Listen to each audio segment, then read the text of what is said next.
Hi అండి, welcome to Bhagyavathi blogs channel. అందరు ఎలా ఉన్నారు? బాగున్నారా? ముందుగా మీ అందరికీ దీపావళి శుభాకాంక్షలండి. ఈ దీపావళి మీ జీవితాలలో ఉన్న చీకట్లను తొలగించి మీ జీవితాన్ని రంగులమయం, కాంతిమయం చేయాలని మనస్ఫూర్తిగా కోరుకుంటున్నా. దీపావళికి అందరి ఇళ్లలో పిండి వంటలు స్టార్ట్ చేసేసారు కదా. నేనైతే మా ఇంట్లో ఈరోజు గులాబ్ జాములు చేస్తున్నా. గులాబ్ జామ్ ఎలా చేయాలో ఒకసారి సింపుల్గా చూపిస్తాను, చూసేయండి. ముందుగా గులాబ్ జామ్కు కావాల్సింది కోవా. ఇది 1 kg కోవా ఉంది.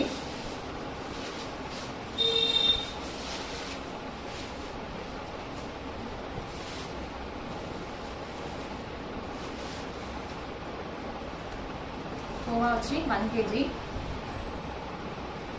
దీంట్లో కిలో కోవాకి 1/2 కిలో మైదా వేసుకోవాలి.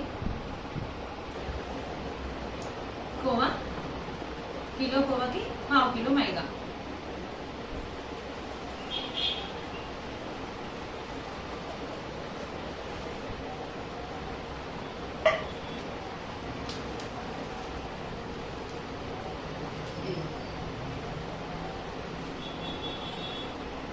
దీంట్లోనే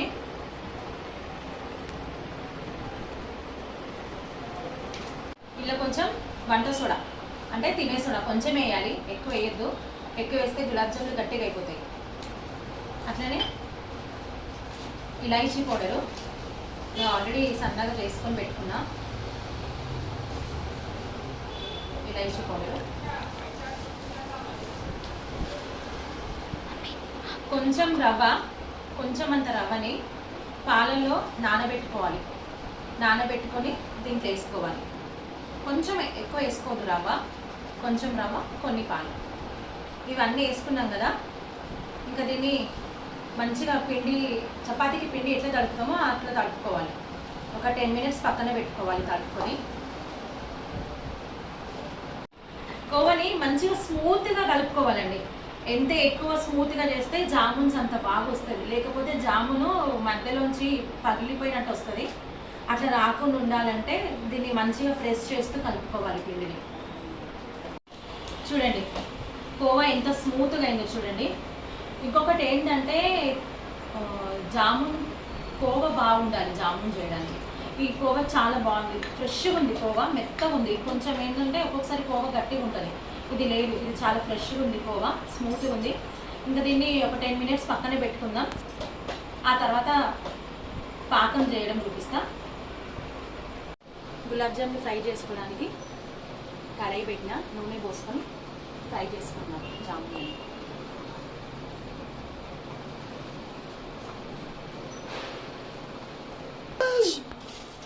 పాకం రెడీ చేసుకుందాం. పాకంకి నేను 1 kg చక్కెర తీసుకున్నా.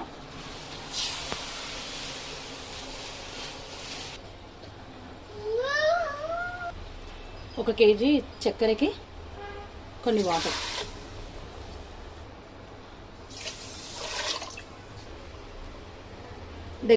కిలో చక్కెరకి 2 చెంబుల నీళ్ళు పోసుకున్నా. దాంట్లో కొంచెం ఇలాచీ పౌడర్ ఆల్రెడీ మనం కోవాలో కూడా వేసాము, ఇందులో కొంచెం వేస్తున్నా ఫ్లేవర్ కోసం. పాకం రావాల్సిన అవసరం లేదు, కొంచెం చక్కెర కరిగి లైట్గా ఉంటే చాలు. అన్ని జాములు రెడీ చేసుకుంటున్నాను ఫ్రెండ్స్, డీప్ ఫ్రై చేసుకోవడానికి.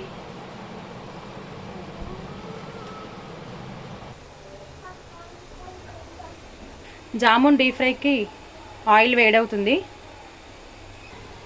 చక్కెర పాకం కూడా రెడీ అయిపోయింది. ఇప్పుడు ఫ్రై చేసేసుకుందాం.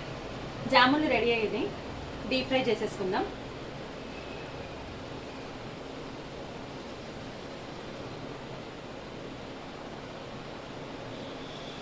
ఇవి జామున్లు వేసుకున్నాం కదా, ఇవి సిమ్ పైన చేసుకోవాలండి. హై పెట్టి చేసుకుంటే పైన అంతా ఎర్రగా అవుతుంది, దాని లోపల పిండి అంతా పచ్చగా ఉంటుంది, పచ్చిగా.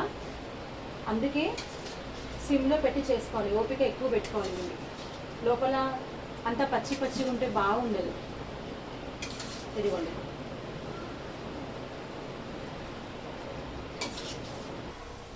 ఇదిగోండి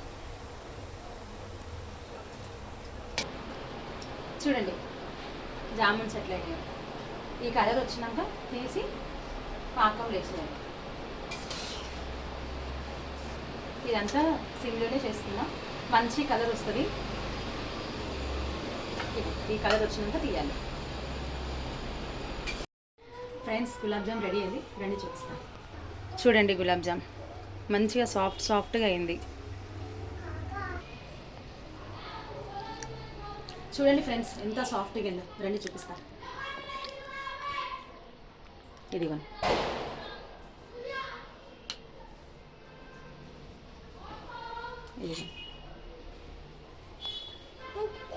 అంతా కరెక్ట్ సెట్ అయింది. మీరు కూడా ఒకసారి ట్రై చేసుకోండి. సో ఫ్రెండ్స్ గులాబ్ జామ్ ఎలా తయారు చేయాలో చూసారు కదా. మొత్తం వీడియో చూడండి, లైక్ చేయండి, షేర్ చేయండి, కామెంట్ చేయండి. అలాగే గులాబ్ జామ్తో పాటు మురుకులు కూడా చేశాను, కాకపోతే వీటిది నేను వీడియో తీయలేదు. నా ఛానల్ వచ్చేసి భాగ్యవతి బ్లాగ్స్. వీడియోస్ చూడండి, ఛానల్లోకి వెళ్ళి లైక్ చేయండి, షేర్ చేయండి, కామెంట్ చేయండి, మొత్తానికి సపోర్ట్ చేయండి. మీరు లైక్ చేసి సపోర్ట్ చేస్తే నా ఛానల్ వేరే వాళ్ళ వరకు రీచ్ అవుతుంది. థ్యాంక్ యూ ఫర్ వాచింగ్ అండి. Bye bye.